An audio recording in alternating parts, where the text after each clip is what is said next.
تو یہاں پر نبی اکرم صلی اللہ علیہ وسلم کی ایک حدیث ہے، اس سے بھی بات معلوم ہوتی ہے. آپ نے فرمایا انما العلم بالتعلم، علم تو سیکھنے سے آتا ہے. علم کیسے آتا ہے؟ سیکھنے سے. پیر صاحب نے مرید کو گلے لگا دیا، کیا ہو گیا؟ پورا یہاں کا علم. بلوٹوتھ ہے کیا ہے؟ کیسے آ رہا ہے؟ اس طرح کی کوئی دلیل ہمارے علم میں نہیں ہے. ایسا ہوتا تو صحابہ کیا کرتے؟ نبی صلی اللہ علیہ وسلم کیا کرتے؟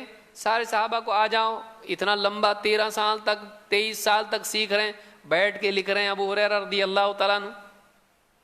علم کیا ہے؟ سیکھنے سے آتا ہے. انما العلم بالتعلم. صوفیوں میں یہ چیز ہے کہ صوفی کیا کرتے ہیں؟ جب اپنا جانشین کسی کو بناتے ہیں، آؤ گلے ملو. گلے ملنے سے ان کا اعتقاد ہے کہ ان کے سینے سے تمہارا علم کیسا ہے؟ سفینہ بسفینہ. ہمارا علم کیسا ہے؟ سینہ بسینہ. تو اس کو پوچھیں گے کہاں ہے کہ تمہارے وہ راوی فلاں حدثنا اخبرنا سمعت، کون کہاں گئے؟ وہ وفات ہو گئی. ان سے اوپر والے ان کی بھی وفات، ان سے اوپر والے ان کی بھی وفات. سب تمہارا جو علم ہے کس سے آیا؟ جس کے بھی بارے میں پوچھو مردہ گیا ہو، مر گئے وہ لوگ. تو تمہارا علم کون سا ہے؟ مردوں سے آیا ہے. جس کے بھی بارے میں پوچھو مر گیا ہو. ہمارا علم زندہ سے آیا ہے، ڈائریکٹ اللہ سے. ڈائریکٹ اللہ سے. پھر رسول کیوں بھیجا اللہ نے؟ اللہ تعالیٰ نے رسول بھیجے تاکہ رسول اتمام حجت کریں. رسلا مبشرین ومنذرین لئلا یکون للناس علی اللہ حجت بعد الرسل. اللہ نے رسول بھیجے خوشخبری سنانے والے، خبردار کرنے والے، تاکہ رسولوں کے آ جانے کے بعد لوگوں کے پاس اللہ کے مقابلے میں کوئی حجت، کوئی عذر باقی نہ رہے. حجت اللہ کی طرف سے کون سا علم ہے؟ جو رسول لے کر آتے ہیں. یہ نہیں کہ بس گلے لگا کے ٹرانسفر کر رہے ہیں. نہیں، علم ایسے نہیں آتا ہے. علم کیسے آتا ہے؟ انما العلم بالتعلم. یہ حدیث بتا رہی ہے علم کیسے آتا ہے؟ سیکھنے سے. دینی مجالس میں حاضر ہونا، سننا، سیکھنا، پوچھنا، لکھنا، یاد کرنا، اس سے علم آتا ہے. تو علم سیکھنے سے آتا ہے. اس کا کوئی ایسا شارٹ کٹ اچانک کہ رات میں سویا صبح کو اٹھا تو سارا معلوم، ایسا نہیں ہے. علم کے لیے کیا ہے؟ ایام واللیالی. آپ دیکھیے ایک ایک حدیث کے لیے سلف نے کتنے سفر کیے ہیں. کیا ضرورت تھی امام البخاری کو اتنا سب سیکھنے کی، اتنے سفر کرنے کی؟ اتنے سارے محدثین ایک ایک مہینے 2 مہینے کے سفر ایک حدیث کے لیے کر رہے ہیں. بس گلے ملتے رہو؟ نہیں، بلکہ علم کیا ہے؟ علم کے لیے مجاہدہ لگتا ہے. علم کے لیے مشقت برداشت کرنی پڑتی، سیکھنا پڑتا ہے.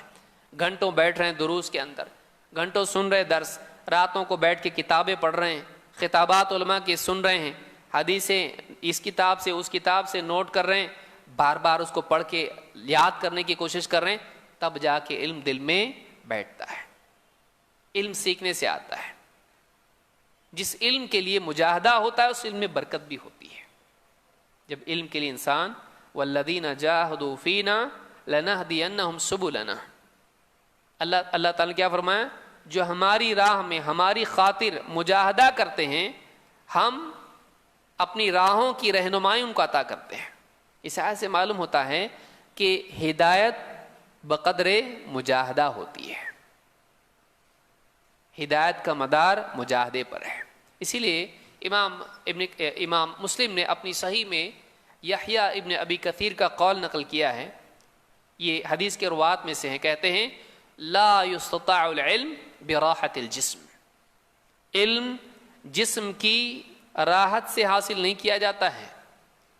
علم کے لیے کیا کرنا پڑتا ہے؟ مجاہدہ اور مشقت برداشت کرنی پڑتی ہے. تو یہ میں اس لیے کہہ رہا ہوں کہ آج سہولیات بڑھ گئی ہیں بہت علم کے لیے، اور ان سہولتوں کی وجہ سے ہمارے اندر ایک طرح سے بے فکری اور لاپرواہی پیدا ہو گئی ہے. دینی مجالس میں آنا عام طور سے لوگ چھوڑ رہے ہیں. کیوں؟ واٹس ایپ پہ مل رہا ہے، یوٹیوب پہ مل رہا ہے، گوگل پہ مل رہا ہے، فیس بک پہ مل رہا ہے. اس طرح کی چیزوں کی وجہ سے لوگوں میں علماء سے ربط اور دینی مجالس سے تعلق اس میں خاتمہ ہو رہا ہے، دوری پیدا ہو رہی ہے. نہیں آ رہے لوگ، یہ اچھی بات نہیں ہے. علم کے لیے مسلسل انسان کو جڑے رہنا علماء سے اور علمی مجالس سے ضروری ہے۔ تو اللہ کے نبی صلی اللہ علیہ وسلم فرماتے ہیں انما العلم بالتعلم، علم سیکھنے سے آ جاتا ہے، سیکھنے سے آتا ہے۔ امام الدارقطنی نے اپنی کتاب الافراد میں اس کو ذکر کیا ہے، اور شیخ الالبانی نے صحیح الجامع الصغیر میں اس کو حسن کہا ہے۔ تو ساتویں بات یہ معلوم ہوئی کہ علم سیکھنے سے آتا ہے۔